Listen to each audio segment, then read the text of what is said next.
Sziasztok! Ez az excelegyszerűen.hu. Nagy Gábor vagyok, és ez lesz az első lecke, ami bemutatok nektek. Először is egy gyors áttekintést az Excel kezelő felületéről. A legnagyobb részt az Excelnek a cellák foglalják el, itt látható.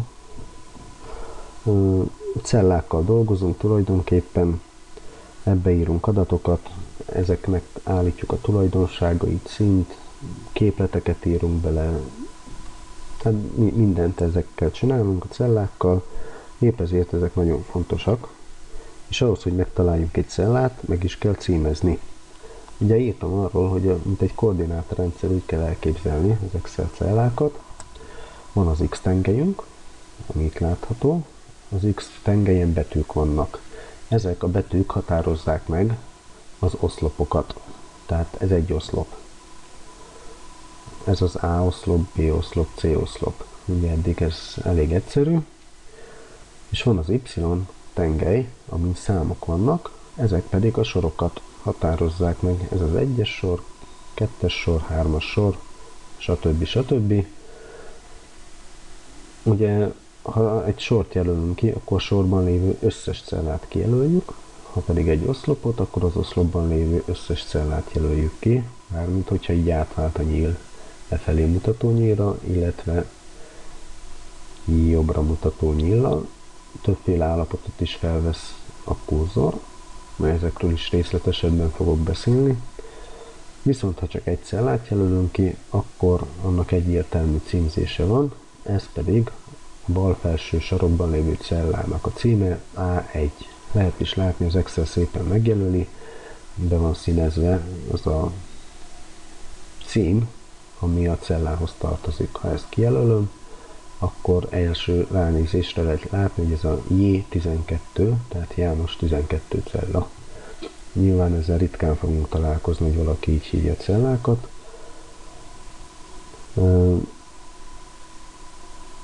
Tehát ezek a cellák, ez a legfontosabb része az Excelnek. A következő része az a munkalapok. Ugye azt is tudjuk már, hogyha elolvastuk figyelmesen a leckét, hogy az Excel az munkafüzetekkel dolgozik, tehát itt látható, hogy munkafüzet, ennek éppen munkafüzet 2 a neve, ezt az Excel automatikusan adja, minél több munkafüzetet megnyitunk, annál nagyobb lesz az a szám, amit automatikusan ad neki. Én előbb már megnyitottam egy munkafüzetet, csak elrontottam benne valamit, úgyhogy egy újat nyitottam inkább, és így lett munkafüzet 2. A munkafüzet munkalapokból áll, ez azért van, mert több lapon is tudunk dolgozni, ugyanúgy, mint az életben papírokon, tehát hogyha nekünk van egy füzetünk, teszem azt egy A4-es spirálfüzet, nyilván nem egyetlen egy oldalt fogunk használni, hanem használunk több oldalt, sőt, még rendszerezhetjük is, nem az, hogy csak egymás után elkezdünk írkálni benne, hanem azt mondom, hogy a füzetnek az első oldalán írom a tartalmat, hogy hol fogok találni, és így tovább fel tudom osztani az egész munkafüzetemet több részre, és mindegyik munkalapnak, vagy hát mindegyik oldalnak meg lesz a maga szerepe. Itt az Excelben ugyanígy van, tehát van a munkafüzet, ezt elképzelhetjük, mint egy spirálfüzet, és vannak a lapok, amin dolgozunk. És a munkalapok között itt alul tudunk váltani, illetve itt is tudjuk elolvasni a nevét. Mindjárt szó lesz erről is, miközben megcsináljuk a feladatot. A következő része a kezelőfelületnek, az pedig a menüszalag. Hát azért hívják menüszalagnak, a régebbi Excelekben még nem volt menüszalag, ezt a 2007-es Excel-től vezette be a Microsoft. Azért hívják menüszalagnak, mert szalagformájú, tehát egy ilyen hosszú formája van. És itt található az összes parancs, amit tudunk használni. Mármint nem csak ezen az egy szallagon, több szallag is van. A szallagok között ezekkel a fülekkel tudunk váltani. Minden fülhöz tartozik, vagy fülhöz, jól mondtam, minden fülhöz tartozik egy menüszalag. és ezek funkciókra vannak szedve, tehát a kezdőlapon vannak az általános parancsok, amiket a legtöbbször használnak az Excel felhasználók. A következő fülön a szerkesztéshez kapcsolódó parancsok, tehát ilyen beszúrások, pivottábla, ez egy nagyon szép téma. Ezt még nem sokan ismerik, pedig ez az egyik leghasznosabb funkciója, mondjuk ez csak személyes vélemény. Grafikonok, szövegdobozok, tehát mindenféle egyéb nyalánkságok. Akkor a következő fül ugye a lap elrendezése, itt lehet margókat megadni,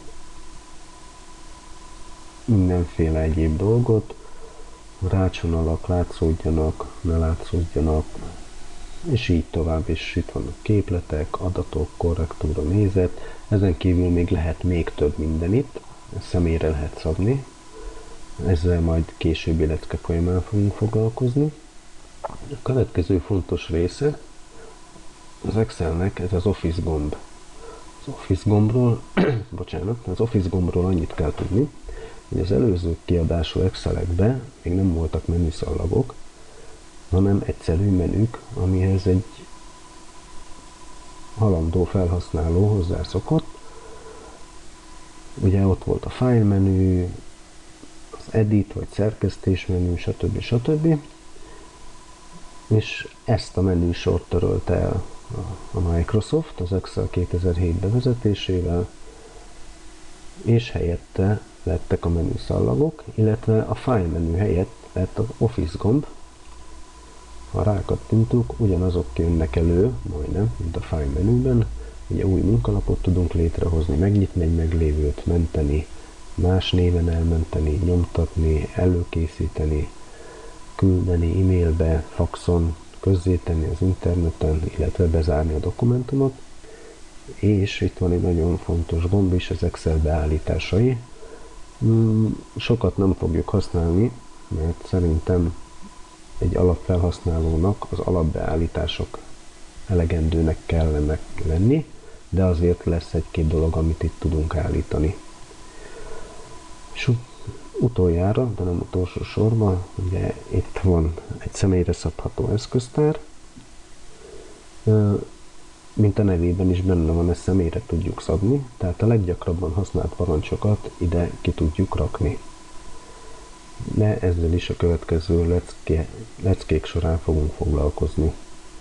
És térjünk vissza a feladatra. A feladat ugye az volt, hogy készítsünk egy gázóra.xls-x nevezetű munkafüzetet. Azért mondom XLS-X, mert az Office 2007-től kezdve már 4 betűs a kiterjesztése az Excel fájloknak. Ugye a régebbi verziókban még 3 betű volt, tehát XLS például, de itt már XLS-X alap helyzetben a kiterjesztése a fájlnak.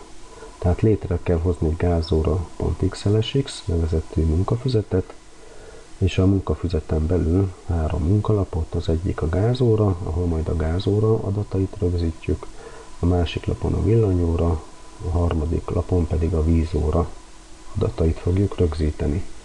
Kezdjük is először a munkalapokkal.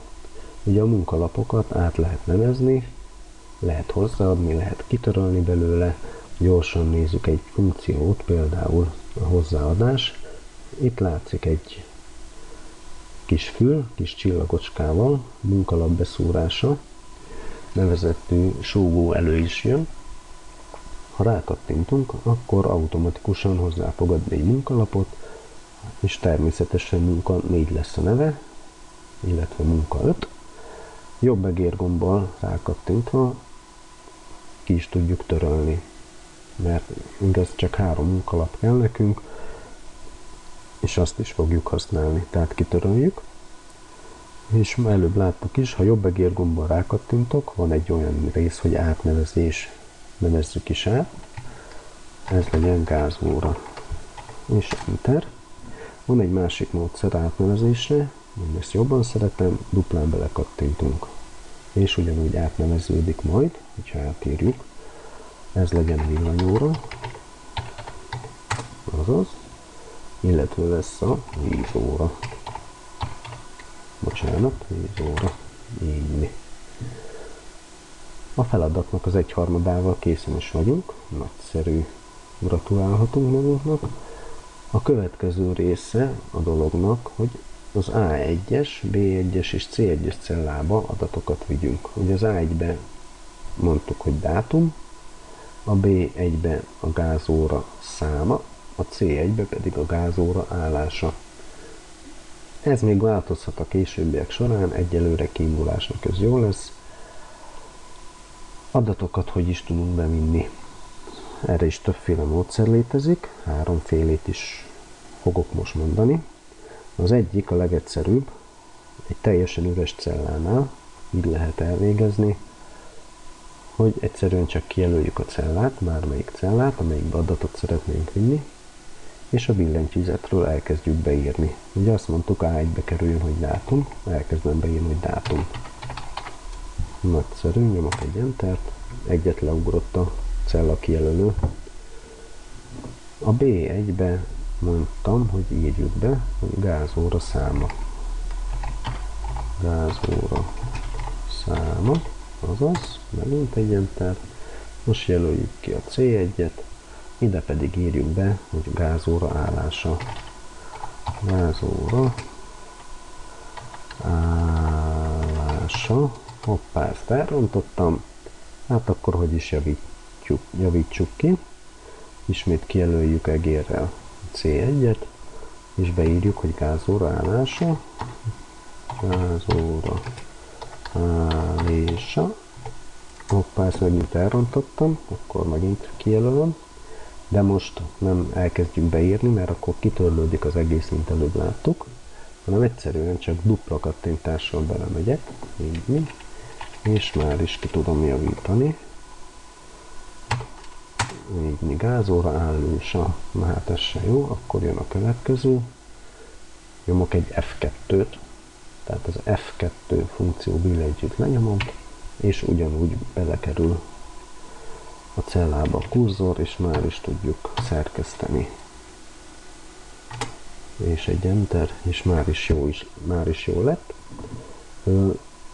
Még van egy negyedik, itt látjuk mindig az aktuális cellának a tartalmát.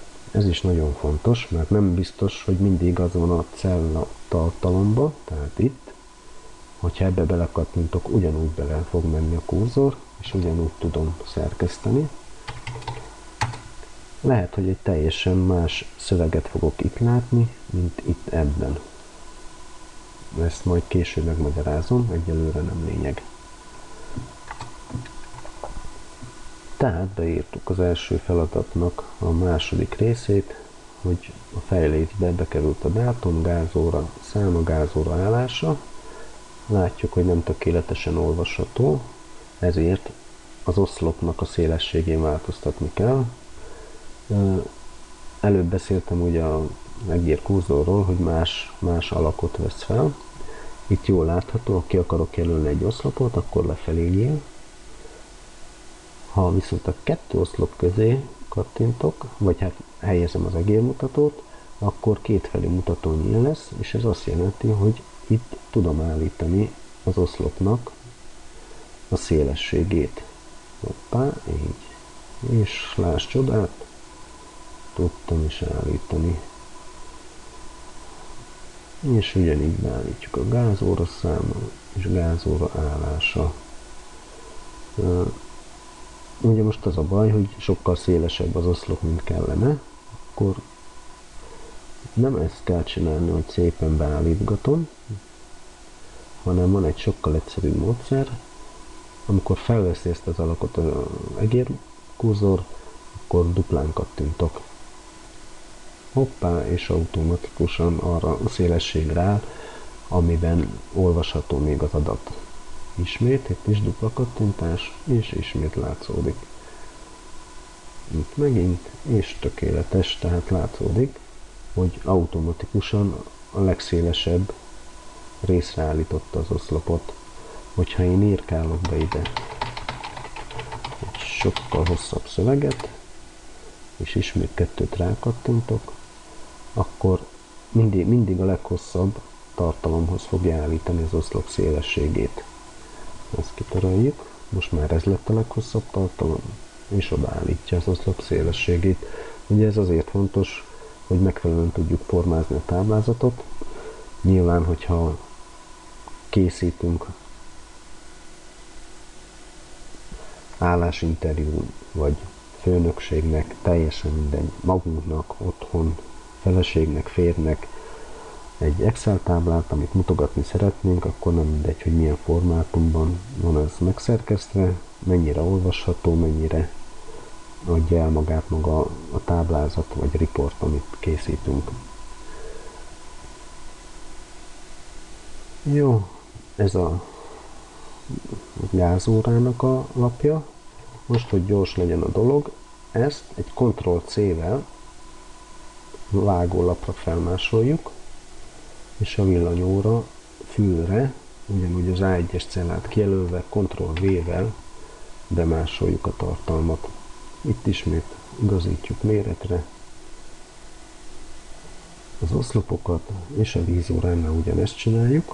Ha valaki nem ismeri a billentyű parancsot, akkor most ezt tanulja meg, Ctrl-C, vágólapra másolás, és Ctrl-V, vágólapról másolás, és ismét beállítjuk a szélességet. Ugye, ami nem stimmel, az maga az, hogy a villanyóra fülön nem gázóra száma van, dupla kattintással belemegyünk a cellába, és átírjuk a gázt villanyra. És ismét állítunk szélességen, hoppá, és itt is villanyóra állása. Vízóránál ugyanezt megcsináljuk.